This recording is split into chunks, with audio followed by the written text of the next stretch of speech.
Pernah kebayang nggak? Ada sebuah kesepakatan dagang tingkat tinggi, negosiasinya super tegang antara dua negara besar. Tapi yang jadi taruhannya itu, isu yang sensitif banget buat kita semua. Apa jadinya kalau jaminan produk halal, sesuatu yang fundamental, malah jadi alat tawar-menawar dalam sebuah permainan geopolitik? Nah, kita akan bedah cerita ini. Oke, kita mulai dari sini. Kalimat ini nih, dari Warta Kota Production, ini benar-benar jadi percikan api yang nyalain seluruh perdebatan. Coba dibaca lagi pelan-pelan. Kalimat ini langsung nyebar kemana-mana, bikin orang bertanya-tanya dan khawatir.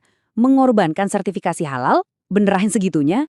Dan ini yang kemudian jadi pertanyaan utamanya kan? Pertanyaan inti yang bakal kita coba kupas tuntas bareng-bareng. Apakah ini pertukaran yang sepadan demi ekonomi negara? Atau jangan-jangan ini sebuah kesalahan besar yang dampaknya belum kita sadari sepenuhnya? Baik, mari kita masuk lebih dalam. Di bagian pertama ini, kita akan fokus ke pertanyaan tadi. Apa iya sertifikasi halal kita digadaikan? Kita akan coba bedah satu persatu isi perjanjian yang bikin heboh ini. Oke, nama resminya adalah Agreement for Reciprocal Tariff, atau disingkat ART. Perjanjian ini ditekan tanggal 19 Februari 2026 antara Presiden Prabowo Subianto dan Presiden AS Donald Trump. Judulnya aja udah keren banget, menuju era keemasan baru untuk Aliansi AS Indonesia. Kedengarannya sangat menjanjikan ya. Tapi, di balik judul yang megah ini, ternyata ada detail-detail yang bikin banyak orang garuk-garuk kepala. Jadi, apa aja sih yang katanya jadi konsesi dari Indonesia? Menurut laporan media, poin-poinnya cukup banyak. Pertama, ada pembebasan kewajiban sertifikasi halal buat barang manufaktur dari AS, khususnya kosmetik dan alkes. Terus, praktik penyembelihan hewan di AS bakal dianggap sah, asal mereka bilang udah sesuai hukum Islam. Produk non-hewani, bahkan yang hasil rekayasa genetika atau GMO, juga dapat pembebasan. Gak cuma itu, perusahaan packaging, penyimpanan, sampai transportasinya juga dapat pengecualian. Dan mungkin yang paling krusial, BPJPH kita wajib mengakui lembaga sertifikasi halal yang ada di AS. Oke, kita udah lihat apa aja konsesi yang bikin heboh itu. Sekarang, mari kita geser fokus kita ke sisi lain dari perjanjian ini, yang jarang dibahas tapi penting banget, angka-angkanya. Nah, lihat ini. Disinilah kita mulai melihat sesuatu yang timpang banget. Berdasarkan perjanjian ART ini, Indonesia punya setidaknya 217 kewajiban yang harus dipenuhi. 217 loh. Sementara Amerika Serikat cuma 6. 6! Jauh banget kan? Dari perbandingan angka ini aja, kita udah bisa merasakan kalau posisinya nggak seimbang. Dan ketimpangan itu bukan cuma soal jumlah kewajiban, tapi juga soal uang. Ada komitmen finansial yang gila-gilaan. Indonesia wajib impor barang dari Amerika Serikat senilai 33 miliar dolar AS setiap tahun. Kalau kita rupiahkan, itu lebih dari 550 triliun rupiah. Angka yang luar biasa besar. Terus uang sebanyak itu buat beli apa aja? Nah, rinciannya ada di sini. Terbagi jadi 3 sektor utama. Paling besar 15 miliar dolar buat minyak dan gas. Lalu 13,5 miliar dolar buat barang dan jasa penerbangan. Sisanya 4,5 miliar dolar buat produk pertanian. Jadi jelas banget sektor mana di ekonomi AS yang bakal panen besar dari kesepakatan ini. Tentu saja, dengan pemberitaan yang sebegitu hebohnya, pemerintah nggak tinggal diam. Mereka langsung keluar dengan narasi tandingan, berusaha buat menenangkan publik dan meluruskan informasi. Tapi sebelum kita dengerin bantahan pemerintah, ada kritik tajam yang datang dari para ahli. Salah satunya dari Bima Yudhistira, Direktur Celios. Dia menyoroti satu hal yang vital banget, kompetensi tim negosiator kita. Dia bilang timnya nggak profesional karena terkesan nggak tahu jadwal putusan Mahkamah Agung AS. Coba ingat-ingat poin ini ya, karena ini bakal jadi kunci dari semua drama yang terjadi nanti. Pemerintah pun merespons dengan keras. Dari kutipan salah satu pejabat ini, kita bisa merasakan nada yang sangat defensif, bahkan emosional. Intinya mereka bilang, nggak mungkin kita mengorbankan kedaulatan.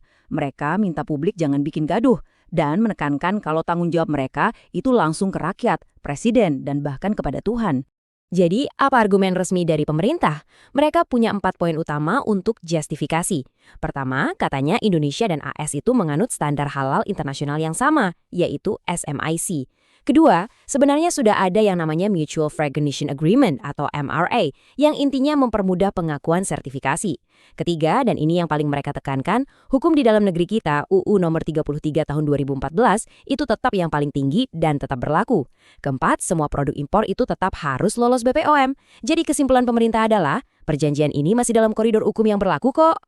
Di tengah panasnya perdebatan antara media dan pemerintah di dalam negeri, tiba-tiba terjadi sebuah peristiwa dramatis ribuan kilometer jauhnya dari sini. Sebuah kejutan yang benar-benar mengubah peta permainan. Nah, sebelum kita masuk ke dramanya, kita perlu ingat satu hal paling mendasar. Kenapa sih Indonesia mau-maunya masuk ke perjanjian yang kelihatannya berat sebelah ini? Jawabannya cuma satu. Untuk menghindari ancaman tarif impor global yang mau diterapkan Presiden Trump di tahun 2025. Itu tujuan utamanya. Dan disinilah puncak plot twist-nya. Coba perhatikan urutan waktunya. Ini gila banget. Hari Kamis 19 Februari 2026 perjanjian ditekan. Plong. Tapi cuma selang sehari, besoknya, hari Jumat, Mahkamah Agung AS tiba-tiba memutuskan kalau tarif Trump yang kita takuti itu ternyata tidak konstitusional. Alias batal. Masalahnya selesai dong. Eits, tunggu dulu. Nggak lama setelah putusan itu, Trump malah ngumumin tarif global baru yang lebih tinggi lagi, 15%, pakai dasar hukum yang beda. Kebayang nggak sih kekacauannya? Jadi hasilnya absurd. Perjanjian super rumit yang baru aja diteken itu, yang isinya 217 kewajiban buat kita, dirancang untuk menyelesaikan satu masalah spesifik. Yang ternyata, 24 jam kemudian, masalah itu udah nggak ada. Hilang begitu aja. Ini bikin situasinya jadi kacau balau. Di satu sisi, Indonesia sekarang malah menghadapi ancaman tarif yang baru dan lebih tinggi. Di sisi lain, kita masih terikat sama perjanjian 33 miliar dolar yang tujuannya udah nggak relevan lagi. Jadi pertanyaannya sekarang, terus gimana nasib kita selanjutnya? Semua fakta di atas kertas ini memang masuk akal.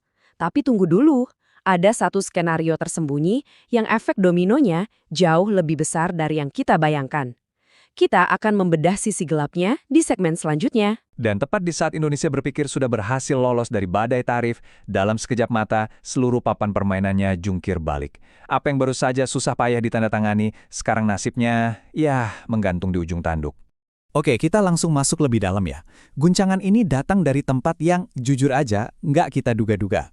Bukan dari Gedung Putih, tapi dari Mahkamah Agung Amerika Serikat. Dan keputusan mereka ini seolah-olah narik karpet dari bawah kaki para negosiator kita. Fondasi utama dari kesepakatan yang baru diteken itu langsung hancur berantakan. Coba dilihat lini masa ini. Benar-benar gila kan? Tanggal 19 Februari, perjanjiannya diteken di Washington. Belum sampai 24 jam loh. Besoknya, tanggal 20 Februari, Mahkamah Agung AS justru membatalkan kebijakan tarif yang jadi alasan utama kita negosiasi dari awal. Tintanya aja mungkin belum kering. Jadi apa sih yang sebenarnya terjadi? Well, ini tuh pertarungan klasik soal kekuasaan di Washington. Dengan voting 6 lawan 3, para hakim agung di sana pada intinya bilang, Pak Presiden, wewenang Anda ada batasnya. Mereka mutusin kalau pakai undang-undang darurat buat narapin tarif di masa damai, itu nggak sah. Intinya, Mahkamah Agung negesin lagi, urusan tarif itu kuasanya Kongres, bukan pertunjukan solo seorang presiden. Terus, gimana rasanya jadi Indonesia saat itu? Ya, peribahasa sudah jatuh tertimpa tangga itu pas banget. Atau coba bayangin gini deh, Anda kan dengar ramalan cuaca bakal ada badai super dahsyat. Karena panik, Anda beli payung paling mahal dan paling canggih. Semenit setelah Anda bayar, penyiar cuacanya muncul lagi di TV. Ralat teman-teman, badannya batal. Nah, Anda di situ megang payung super mahal yang nggak ada gunanya, sementara dompet udah kempes. Itulah posisi Indonesia. Tapi, Anda pikir ceritanya selesai di situ? Oh, tentu tidak. Ya, namanya juga Trump, dia nggak mungkin diam aja. Dia langsung ngeluarin ancaman baru, sebuah kartu as yang beda. Buat mastiin, tekanannya ke negara-negara lain, termasuk kita, itu tetap ada. Nah, ini manuver barunya. Tarif lama yang pakai undang-undang darurat kan udah dimentahin pengadilan tuh. Tapi Trump nggak kehabisan akal. Sekarang dia ngeluarin senjata lama dari gudang. Pasal 122 dari Undang-Undang Perdagangan tahun 1962. Ini dasar hukumnya beda, belum pernah diuji di zaman modern. Dan yang bikin cerdik, ini ngasih dia waktu 150 hari sebelum butuh persetujuan Kongres. Jadi ini bukan cuma babak baru, ini udah permainan catur yang levelnya beda. Dan ini dia puncaknya. Angka ancaman yang baru bukan lagi 10%. Lihat ini, 15%. Ini bukan sekedar mengganti ancaman, ini eskalasi besar-besaran. Bukannya adem setelah putusan pengadilan, Trump malah naikin taruhannya. Situasinya bukannya mendingin, malah makin panas. Nah, ini yang membawa kita ke inti dilemanya. Dengan alasan utama kesepakatan, yaitu tarif 10% sekarang udah nggak ada. Terus gimana nasib perjanjian yang udah terlanjur ditekan? Lanjut atau batal?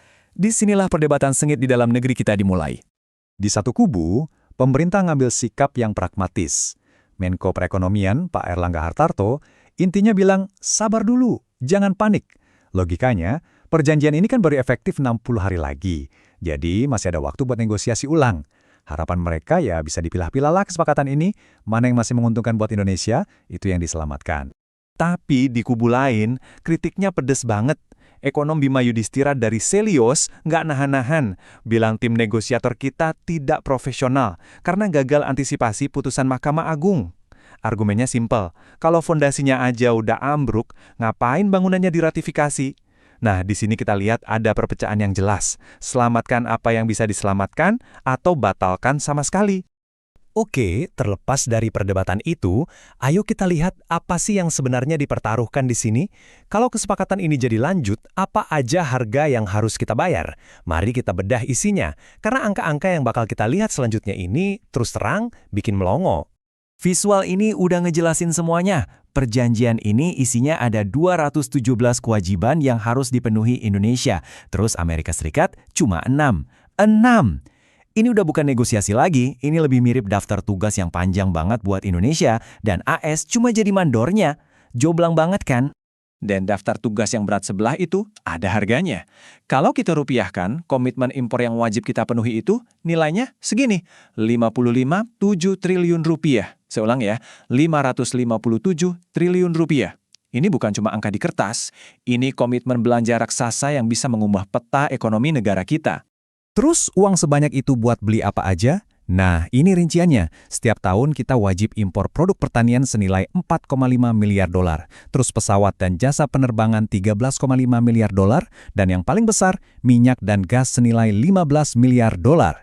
Ini sama aja kayak kita ngebuka keran impor gede-gedean dari Amerika. Konsekuensi jangka panjangnya juga nggak main-main. Seperti yang dianalisis oleh Andri Satrio dari Indef, ini bukan cuma soal neraca dagang.